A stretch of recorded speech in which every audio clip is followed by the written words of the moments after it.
Estamos en la controversia, transmite Canal Capital en directo, un debate de toda la pertinencia sobre el proceso que se adelanta en la Procuraduría contra el alcalde Petro. Aquí yo veía, pedían el derecho a réplica. Vamos. Y lo vuelvo a pedir, y lo pido también. Y ¿no? lo pido. Okay. Sí, primero sobre la libre competencia. ¿Qué era lo que llamaban libre competencia en Bogotá? Respaldados por una carta del Superintendente de Servicios Públicos, afirmaban que en Bogotá los únicos que podían operar en ejercicio de la, entre comillas, libre competencia eran los 4 operadores privados que venían antes. Y llegó el superintendente a decir en una carta de diciembre del año pasado que esos 4 operadores eran los dueños, lo cual es absolutamente escandaloso, de los llamados contratos de condiciones uniformes, es decir, que eran los dueños de los usuarios. Ahora, en ninguna norma en el país se afirma que la libre competencia equivalga a la prohibición de que exista un operador público. Y lo que se hizo en el esquema de aseo en Bogotá fue incluir un operador público. Ahora, la libre competencia en el servicio de aseo no ha sido probada hasta ahora en una ciudad como Bogotá, ni ha sido reglamentada por el gobierno nacional, que debería hacerlo. Pregunto yo a quienes defienden la libre competencia, ¿quién controla en la libre competencia el debido cumplimiento de las obligaciones si con contratos incumplían reiteradamente, como sucedía antes del 18 de diciembre?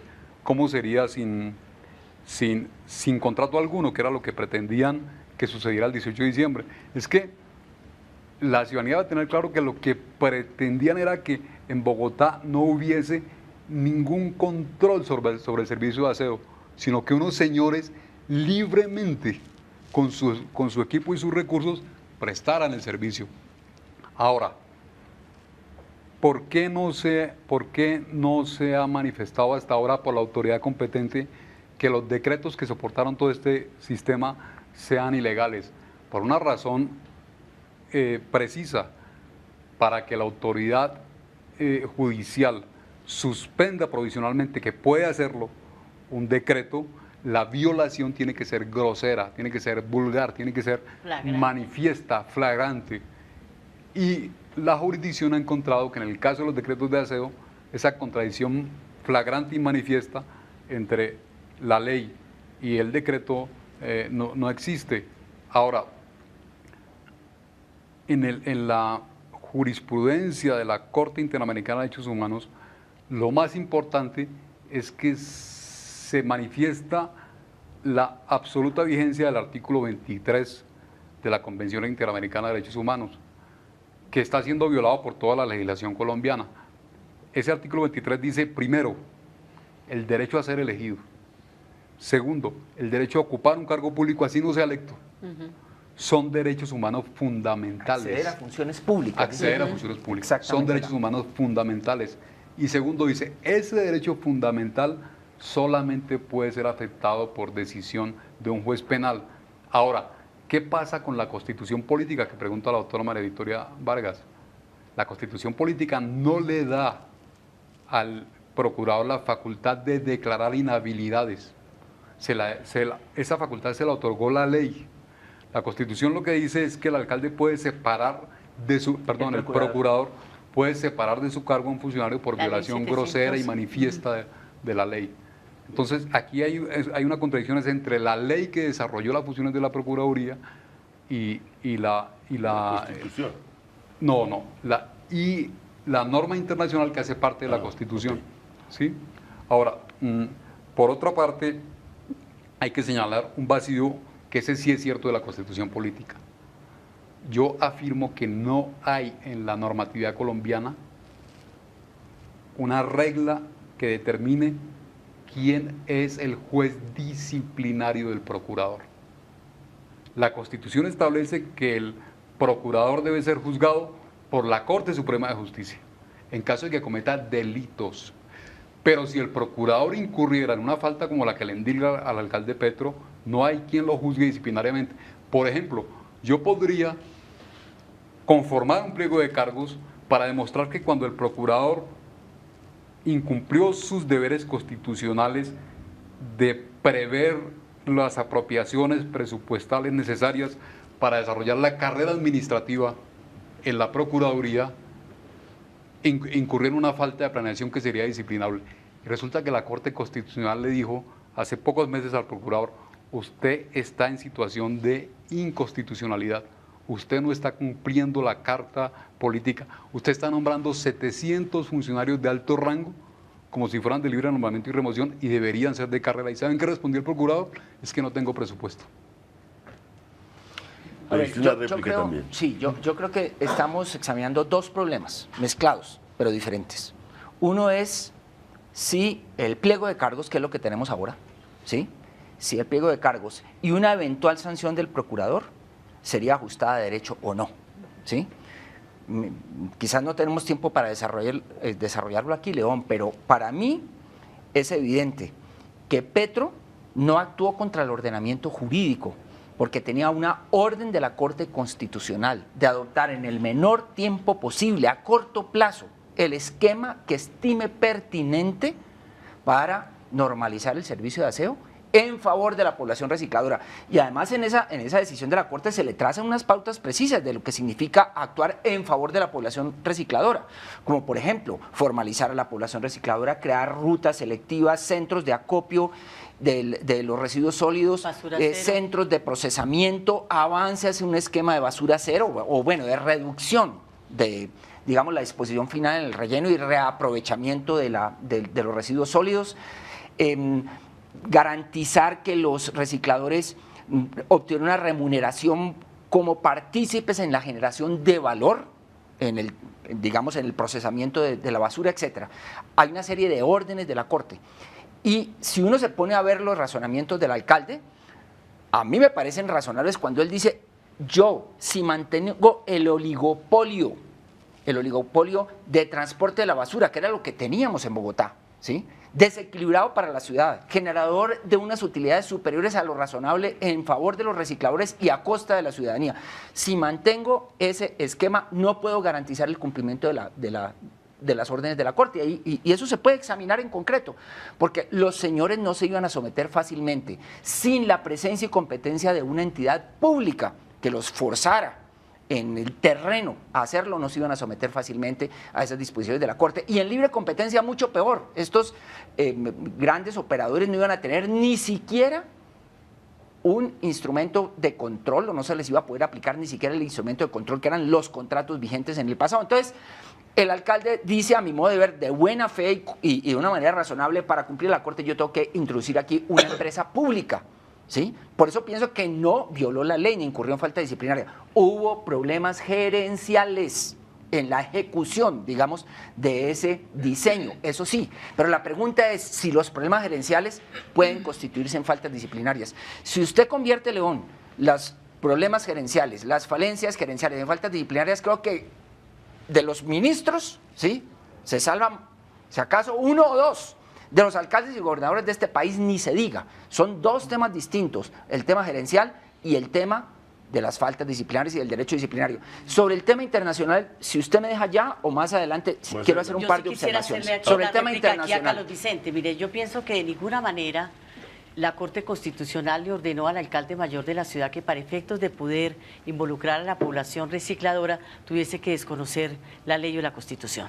Y tampoco comparto lo expresado por el doctor Asprilla, cuando dice: no, es que nosotros queríamos, era un esquema público y ahí no se violó la libre competencia. Claro que se violaba porque impidió que otros lo hicieran.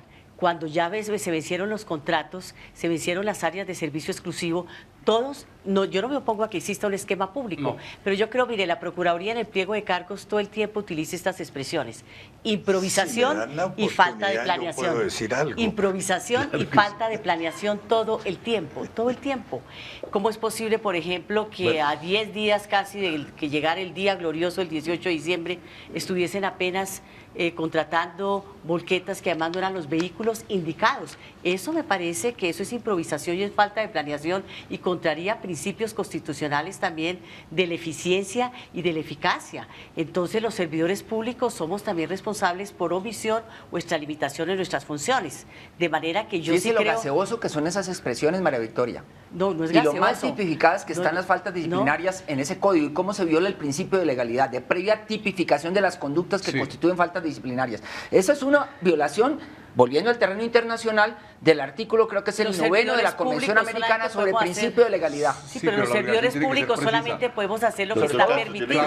Cuando usted dice en el Código Disciplinario una falta contra la eficiencia es falta gravísima, eso incumple el principio de legalidad. Todos incurrimos en falta falta de eficiencia. Cuando se violó la Constitución y no se permitió la libre competencia. Yo puedo, doctora María Victoria, hacerle un juicio de eficiencia al procurador sobre el cumplimiento de su función constitucional de ser el guardián del ambiente, del medio ambiente en Colombia. ¿Dónde está la eficiencia del procurador ahí? Y entonces le podría estructurar una falta disciplinaria. ¿Quién lo va a juzgar? Yo creo, León, que me tiene que invitar a otro programa para que yo pueda presentar mi punto de vista. Que aquí estamos porque he aprendido derecho, lo reconozco, por eso no voy a entrar en esas profundidades jurídicas, pero voy a hacer algunas precisiones que yo creo que le interesan a la teleaudiencia. En primer lugar, la confrontación alcaldía y procuraduría cada día adquiere nuevos ribetes, se desarrolla en nuevos campos. Hasta el momento yo había entendido que la alcaldía decía, la procuraduría procede con un sesgo político. Está bien.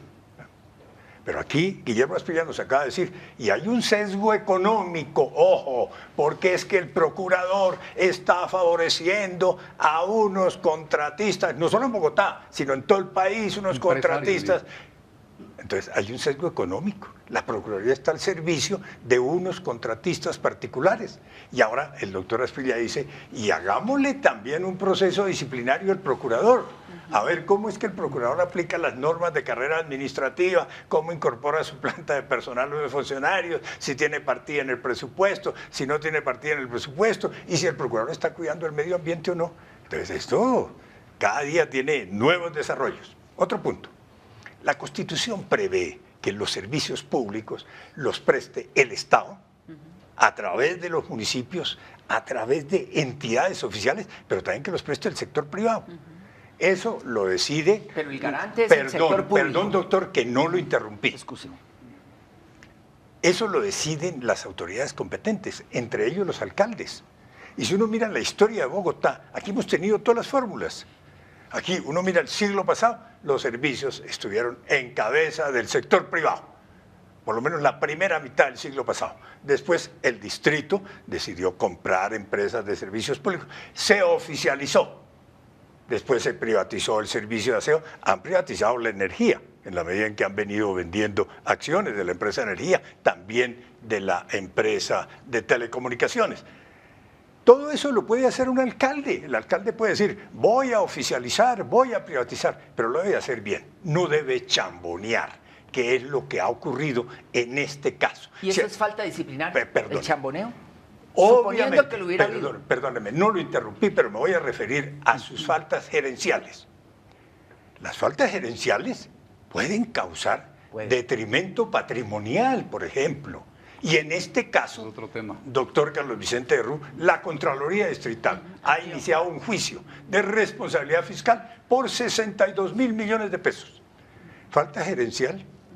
La falta gerencial puede acabar con el medio ambiente. La falta gerencial puede crear una emergencia sanitaria. No, la falta gerencial puede. No, por eso. Y lo que dice la Procuraduría es que en este caso ocurrió. No habla la Procuraduría de falta gerencial, pero yo le acepto su palabra. Falta gerencial, pero la falta gerencial puede tener unas consecuencias en la práctica frente a los derechos ciudadanos, frente a la ley, que caen dentro del Código Disciplinario. Y un último punto. El distrito, el alcalde, nuevo modelo, vamos a oficializar, a distritalizar, a estatizar el servicio de aseo. Y entonces uno mira qué ha ocurrido en 2 años que ya está cumpliendo la administración Petro. Se ha oficializado el 50%. ¿Cuándo el proyecto era oficializar el 100%? Tanto que compraron equipo que lo tienen ahí arrumado en un parqueadero, equipo nuevo, que costó 80.000 millones de pesos. Compraron equipo para atender el 100% de la ciudad, pero se dieron cuenta de que no podían atender el 100%, están atendiendo el 50%. ¿Quién atiende el otro 50%? Unos contratistas particulares. ¿Cuáles contratistas? Los que el doctor Petro encontró. Cuando Petro se posesiona, esos contratos se están venciendo a los 3 meses. Cuando Guillermo Asprilla era, antes de ser secretario de gobierno, director de la Unidad Especial de Servicios Públicos, de la UESP, le prorrogó los contratos por 6 meses más, sin cambiarle sus cláusulas, sin cambiarle las condiciones económicas. No, vengan por 6 meses más. Se satanizaban en público. Contratistas inescrupulosos, de pronto hacen parte del carrusel, mafiosos, pero venga, les prorrogo los contratos. Después se los prorrogó por 3 meses más, hasta el 18 de diciembre. Por Dios, y el 18 de diciembre pasado se los prorrogó por 1 año. Y usted lo sabe, doctor Derrú, ya anunció la alcaldía que esos contratos se van a prorrogar este 18 de diciembre. Pero sabe, doctor Perdóneme, Castro, doctor, que no lo interrumpí y concluyo. Tenemos una pausa concluyo, y volvemos no, pero en el último permítame segmento. que concluya. Esos contratos le permiten a la administración darlos por terminados unilateralmente, caducarlos, ponerles multas a los contratistas, pero nada de eso ha hecho la administración Petro en relación con los contratistas, prorrogarles los contratos 3 o 4 veces. Vamos a una pausa y volvemos sobre este debate que está muy álgido y muy interesante.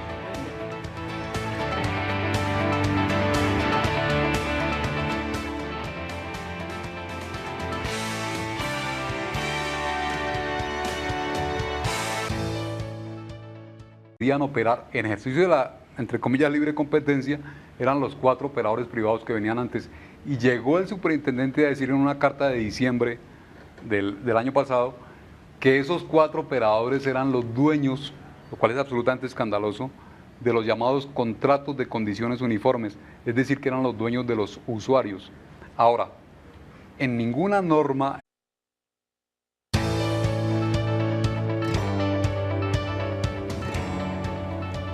Estamos en la controversia, transmite Canal Capital en directo, un debate de toda la pertinencia sobre el proceso que se adelanta en la Procuraduría contra el alcalde Petro. Aquí yo veía... el gobierno nacional que debería hacerlo. Pregunto yo a quienes defienden la libre competencia, ¿quién controla en la libre competencia el debido cumplimiento de las obligaciones si con contratos incumplían reiteradamente, como sucedía antes del 18 de diciembre? ¿Cómo sería sin contrato alguno, que era lo que pretendían que sucediera el 18 de diciembre? Es que la ciudadanía... pedían el derecho a réplica. Vamos... Y lo vuelvo a pedir, y lo pido también. Y ¿no? lo pido. Okay. Sí, primero sobre la libre competencia. ¿Qué era lo que llamaban libre competencia en Bogotá?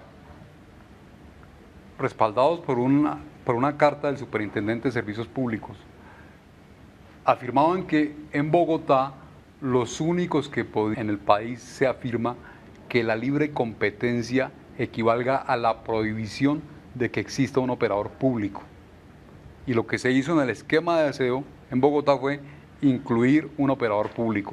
Ahora, la libre competencia en el servicio de aseo no ha sido probada hasta ahora en una ciudad como Bogotá, ni ha sido reglamentada por el